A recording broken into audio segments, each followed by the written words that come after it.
College কিংবা ভার্সিটিতে ওঠার পর বন্ধুত্ব শব্দটার বিদঘুটে রূপ দেখার অভিজ্ঞতা কম বেশি আমাদের সবার আছে।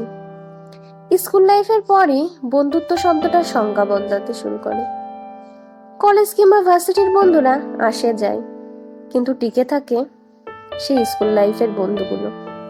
বছরের পর বছর, দিনের পর দিন ক্লাসে এমন কিছু বন্ধু ছিল যারা প্রচন্ড তৃষ্ণায় জল চাইলেও বলতো, সরি রে, বোতলে মুখ লাগিয়ে খেয়েছি। আবার এমন কিছু বন্ধু ছিল যারা তাদের ব্যাগের বইগুলো বিভিন্ন বেঞ্চে ছড়িয়ে ছিটিয়ে রাখতো, অন্য বন্ধুদের জন্য জায়গা ধরে রাখবে। শেষ 5 মিনিটে রিয়ারেন্সটা দেখালে কোনো এক বন্ধুর পাস মার্কসটা নিশ্চিত হবে।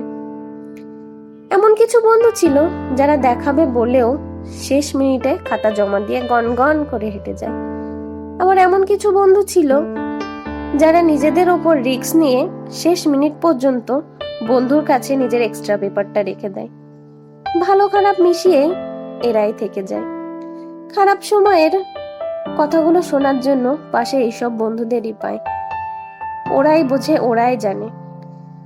ছেলেবেলায় চলচ্চিত্র শব্দটা বোঝা আমাদের জন্য ছিল বেশ অসম্ভব। আমরা বুঝতাম দীপু নাম্বার 2।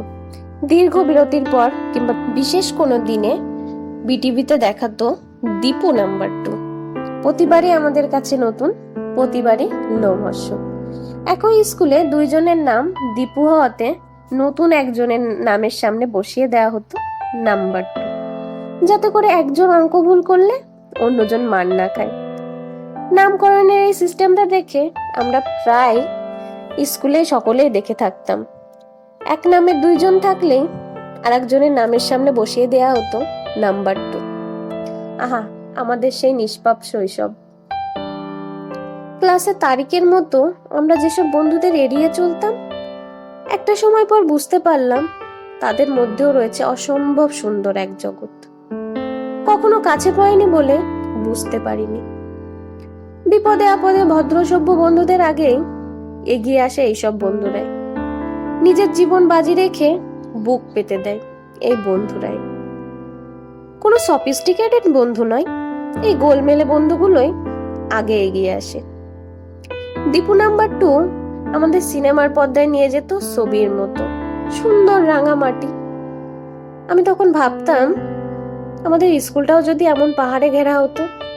পানির ট্যাঙ্কে ওঠার অ্যাডভেঞ্চার, পোড়া বাড়ির প্রত্নতত্ত্ব চুরি করার অ্যাডভেঞ্চার, এই দৃশ্যগুলো না দরদর করে আমাদের হাত ঘামতো। টেনশনে অবচেতন মনে আমরা দাঁত দিয়ে নখ কাটতাম। সিনেমায় দীপু বলেছিল ও 6ষ্ঠ শ্রেণীতে পড়ে চিটাগাং কলেজিয়েট স্কুলে। জীবনে প্রথম যখন ওই স্কুলটা দেখেছিলাম, তখন মনে হয়েছিল ওই লাল ইটের দালানে গড়া স্কুলে আমাকে পড়তেই হবে। ওই স্কুলের প্রতি ভালোবাসাটা এই সিনেমা থেকেই জন্ম হয়েছিল। দীপু নাম্বার 2 জাফর ইকবালের কোনো বই বা মোর্শেদুল ইসলামের কোনো চলচ্চিত্রই ছিল না। দীপু নাম্বার 2 ছিল আমাদের পুরো শৈশব। যাদের বাবা সরকারি চাকুরি করেন তারা বুঝতো দীপুর কষ্ট। বারবার স্কুল বদলে যাওয়া, সেই স্কুলের বন্ধু বান্ধব সব পরিবর্তন হয়ে যেত। আবার নতুন স্কুল, নতুন বন্ধু বান্ধব, সে বন্ধুদের সাথে আবার বন্ধুত্ব গভীর না হতে আবার চলে যাওয়া। বড় হতে হতে সব বদলে গিয়েছে, বদলে যাক, কিন্তু বন্ধুত্ব জিনিসটা বদলানো উচিত হয়নি। বন্ধুরা বদলে গিয়ে আমাদের এই নিষ্ঠুর পৃথিবীতে বড্ড অসহায় করে দিয়ে গিয়েছে।